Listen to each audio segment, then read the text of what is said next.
Connor Schellingtis writes on the tweeters, were you sweating it for a teeny baby minute there at Coffee Break Tins? No. Then Connor wrote, hee hee hee, me neither.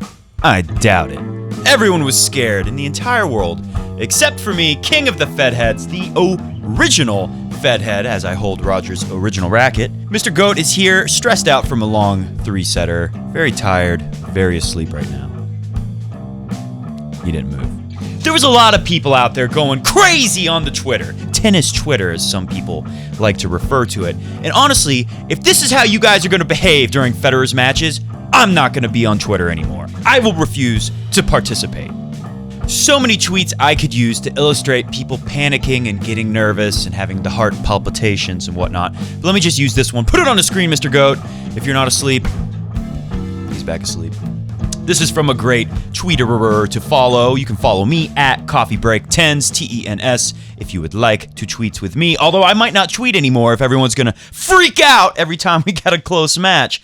This is what tennis is. You understand that? Like, who out there remembers last year when Roger almost lost to Tomas Birdman Berdych in Miami en route to greatness, en route to the Sunshine Double? It's not easy, right? Who remembers last year when Roger won the 5th set against Rafa when he's down 3-1? It's never easy. It's not always perfect. It's not going to be just straight sets victories. Federer's the greatest. He's the GOAT because he comes into situations that are very difficult and he conquers them most of the time. Not all the time, but the majority of the time. He's done it more times than anyone else. That's why he's the GOAT. I am perfect with a 3 and fact instead of fact, like factual.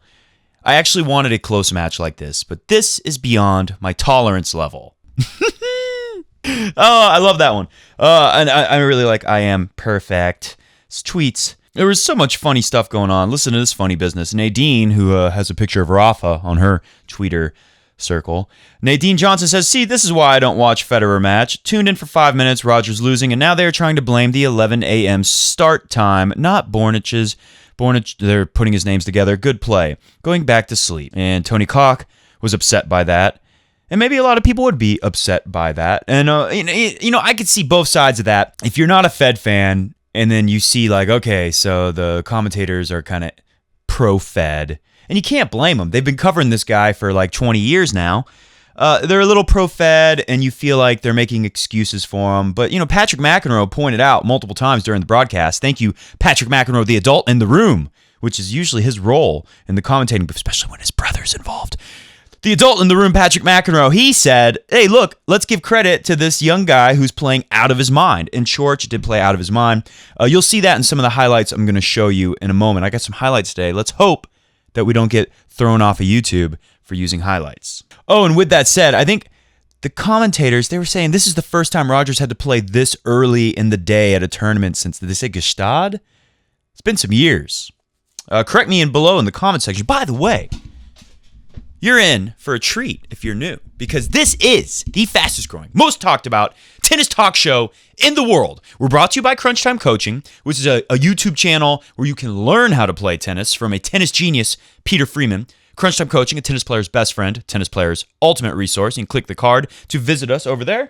And if you like what's happening here at all, make sure you smash, that didn't get him up, the subscribe button, or touch volley on the thumbs up like button. Of course, you can comment below and let us know what you think about what we're saying, how we're doing. You can tell me if the co-host is doing a good job. He's asleep. But, he's in a contract dispute right now, so it makes sense that he would be sleeping on the job. Mr. Goat, are you out? Yeah, you're out. If you're not a fan of Roger, you could see that as excuse-making from Federer, from commentators, but there's no joke here. Like, it's difficult to change the routine when you're used to playing the night matches or day matches that don't come quite this early. So this is what Roger said. Laura B tweets it out here. You can follow her at AVASBAR18. I'm informed, Tennis TV doesn't show the encores, that Fed felt like he'd just woken up and had to eat his pre-match pasta at 9:15 a.m. Well, that's what he said he actually had to do. It wasn't he felt like it. This is no good for our no mornings Roger, who needs his muesli, a German cereal, very good, or fruit and cheese like all gute Schweizers. Schweizers. One of those. So yeah, there is something to be said for that. This is one I noticed. Lola Longfield, who you can follow at Titan R Federer, she said in the middle of the match, this was a tough match, end of the match, I guess. Tough match for Fed. Felt he was out of sorts from the beginning. He did not like the planes flying over them. Yeah, the planes were flying overhead constantly. It was very loud, especially in the middle of some very big points where Federer had to win some crazy rallies just to stay. Federer had to do a lot to stay alive and not let Coric run away with it. Because it felt like Coric was in the lead like all the time. So you heard what people said in the Twitter sphere. Oh, I can't believe I said that. Such a dumb name. Let's look at what the maestro himself said. When you're confident, experienced, there's no reason to panic. He was playing better. I was missing too many shots. Maybe didn't have any rhythm. If this close match could have shifted many times. Roger's right. When you're a pro, when you've won all these times, you got to just accept it, that this comes with the territory. It's your business as a tennis player. You're going to run into tough opposition. And then Federer said, yeah, I should have lost the match. I was down a break twice in the third, down a break in the second. This is the toughest I've been pushed this year, more than the Australian Open final. Yeah, tougher match than against Cilic, you could say. Another thing that was out there. So Fabrice Santoro, the magician. Remember the magician? Maybe I can do a trick. Remember Fabrice Santoro, who would do tricks just as amazing as this? He'd do stuff like that. I hope the camera caught that. That was a pretty good one. That one was terrible. Fabrice Santoro was commentating, and then he started this rumor. He said in his broadcast that he had heard, or he knowed, I can't remember if he said he saw it or if he heard it, but either way, he started saying that Federer is dealing with a back injury, and then everyone freaked out big time. And then Brad Gilbert, from what I could tell during the broadcast, Brad Gilbert said he spoke with Severin Luthi, the coach of Federer. I guess he snuck over there, and Luthi said, is Fabrice Santoro even here? How in the world would he know that? Federer's fine. Well, here's what Federer said in the press conference. Yeah, I'm physically totally fine. Happy to feel this way. He's happy, okay? No back injury. Don't worry about that. And then Coric had a great quote. He says, I was surprised how well I played. That's funny, huh? How much pressure I was putting on him, on Roger. I enjoyed it, but it was tough. Feels bad to lose, but that's tennis. That's why he's a great champion. So put this on the screen. This was the first time I went to Miami, because this happens at Indian Wells, but then it happens again. Guillermo Cañas, this guy who played a little bit like Rafa, played a little bit like Djokovic back then, played a little bit like Coric did today. Slow court, Indian Wells, and just playing amazing from the baseline, tracking everything down, putting tons of pressure on Roger, constantly forcing Roger to come up with amazing shots, which Roger was able to do in the third set. And I'll show you some clips from that in just a moment. But let's talk about Guillermo Cañas, because it has now been 11 years since I first saw live tennis. Guess who I saw play the first time I ever saw real tennis in front of my very eyes? It was this guy, Guillermo Cañas, and I believe a 19 or a 20-year-old, because I'm about the same age as Djokovic, and I think I was 20 back then. A 19 or 20-year-old Djokovic winning his first Masters in Miami. The last time they did best of 5 in the final, that was my first time seeing a tennis match. So on my way down to Miami to see, I only had tickets to the final because I just assumed Roger wins everything. You know, I'm a new tennis fan. Seeing Roger win everything, I assume that's how it's always been, that some guy wins everything, and this year it's Roger. So I go to see Roger, and he loses the Cañas. And remember, he loses them twice. At Indian Wells in a similar match to today, and again in Miami, and I'm very disappointed, but I end up having a great time because I get to see Djokovic beat Cañas. He gets to out-joker Cañas for his first Masters title all those years ago. So Roger historically has had a hard time with these types of players. I've been informed that, yeah, I'm saying it right. It's more like a J sound, like Jung, and you say it first, so it's Junghyun. I've been practicing all morning before the match. So Jung is a player that's not good for Roger, especially on a slower court. Rafa, obviously, on a slower court, not good for Roger. Djokovic. Murray, although Roger tends to get the best of Murray. I think that's kind of a mental thing. Murray has a hard time with Roger. And Cañas, he played that kind of game. So all those years ago, we kind of saw this blueprint for how to beat Roger. And I thought Coric did a good job with it. He obviously had a dip. He didn't serve as well as the match went on, whereas Roger served a little bit better. At least he got a higher percentage of first serves in. Each set it went up. So very interesting, I thought, to compare that to the loss against Guillermo Cañas. Says a lot. Roger's matured a lot to learn how to, like he said in the press conference, you don't panic when you're at this level, when you have this kind of confidence that Roger has. And all the experience, it's absolutely worth something. Let's get into the highlight reel. I'm just going to play it, pop it on the screen, and react to it as it happens. Early, right here, Roger decides to go after the backhand of Coric. And it's going to work here, but look right. Okay, so good for him. Keeps him back. This is a little short. Coric steps in. Should have been a winner, but he misses long. Now, stop the tape. This reminds me of when Roger kept going after Del Potro's forehand at the U.S. Open last year. It's like, why? I get it. If you can make them lose confidence in their favorite shot early on by attacking it and having, some success against that wing, that's a good strategy. That's a good thing to do, sure. But you'll see when we get to the second set highlights after this point that it really starts to hurt Roger. Okay, clip 2. Roger's doing that same thing, and he totally gets burned. He gets lit up the line to his forehand, taken way off the court, and there's a big opening for a winner, but Coric misses the shot. Great backhand right there. And even that was a good backhand, but look, he gets burned there. He's way out of position, but Coric misses. All right, so this next clip, we're going to the second set. Obviously, Roger loses that first set. It doesn't play terrible. He plays well enough to beat a lot of the players that he's had to face at this tournament, a lot of the players he's had to face this year. But Coric was really playing inspired, playing great tennis today. We go to the second set, down a set, 30-all. Roger gets into this backhand-to-backhand rally. Remember, this is Coric's favorite shot by far. Little short, you get burned. So right there, Roger tried to run around the backhand, but he couldn't do it. Really uncomfortable here. Then he gets burned out wide again to the forehand. So that happened a lot in the match. You're stuck way off in the backhand corner. Coric has got that great backhand up the line, kind of like Djokovic, kind of Joker-like, and then pull it up the line. Really put Roger in trouble having to defend. Roger doesn't move as well to defend on the forehand side. It's just, it's not as natural. It feels more natural to run over to your left and block a backhand kind of slice block shot. The forehand's a little trickier to do that. So Roger's down the break, but he immediately has a chance to break back. He gets to love 40, and look what happens at love 40. He ends up blowing all of these points, these break points, all three of them, and losing this game. Coric goes 3-1. Coric is up a set, 3-1. Most people are going to be so uncomfortable at that point, they're definitely going to lose the match. Of course, Roger finds a way to win that second set, but it could have been easier because, look, stubborn Roger, as always, decides to get at love 40. He goes backhand to backhand again. Look what happens.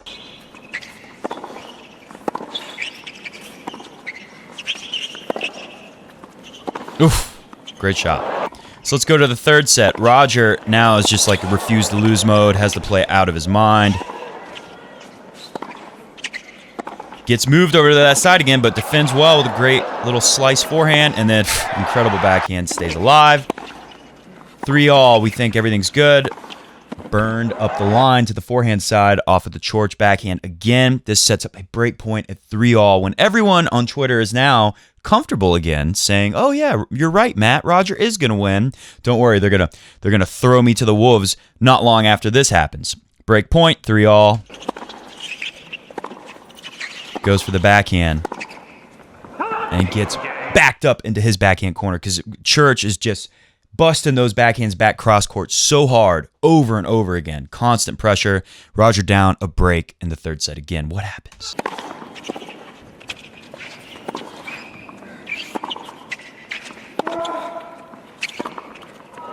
So Roger gets a little help here from Coric.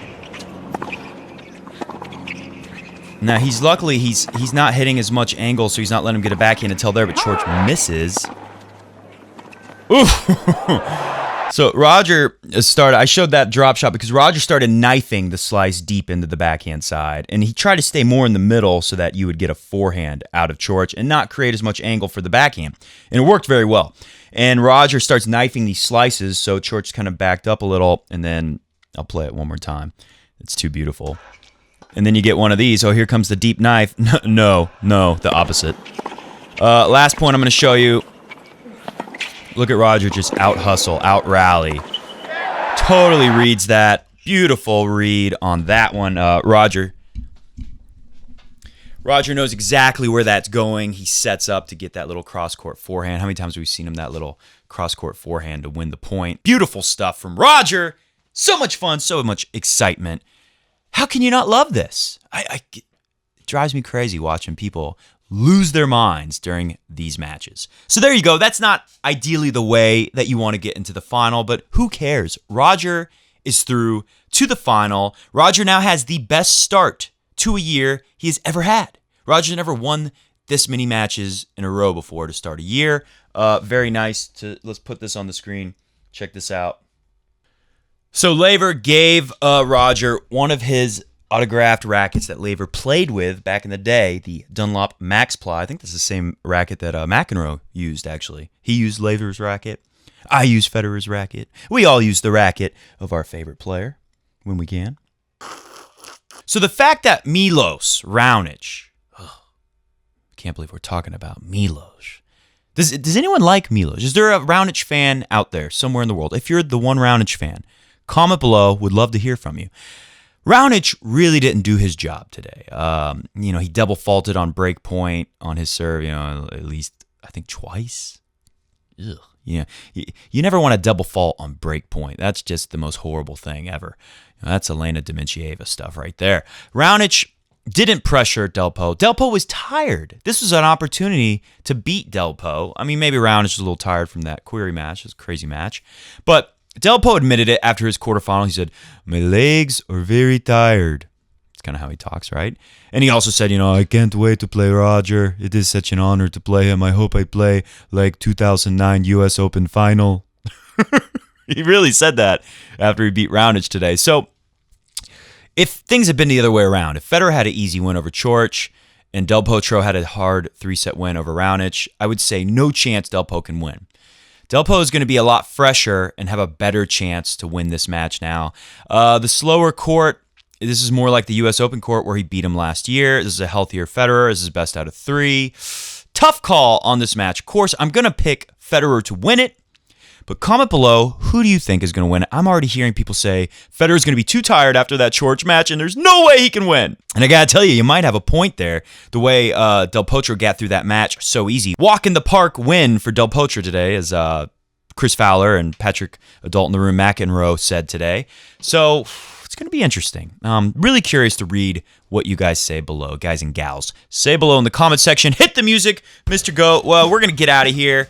Tomorrow, I'm pretty sure we will do a show after the match. We may wait until Monday morning, our usual time.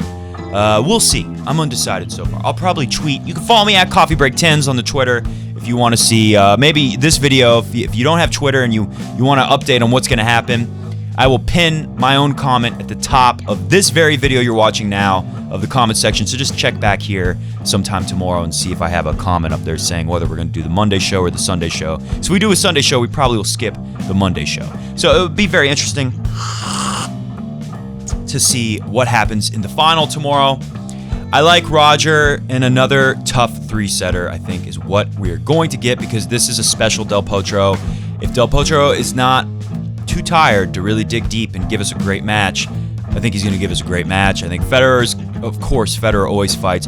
One last thing I'll say, big takeaway for me was Patrick McEnroe, I believe it was, said something that I thought was very interesting. He said, somebody needs to show Simona Halep the footage, the tape of this second set from Roger Federer today. She had that embarrassing loss to Osaka, 6-0 bagel. Who saw any of that? It looked kind of like she gave up. Well, Roger Federer never gives up. We'll see you tomorrow after the final, or maybe Monday. See ya!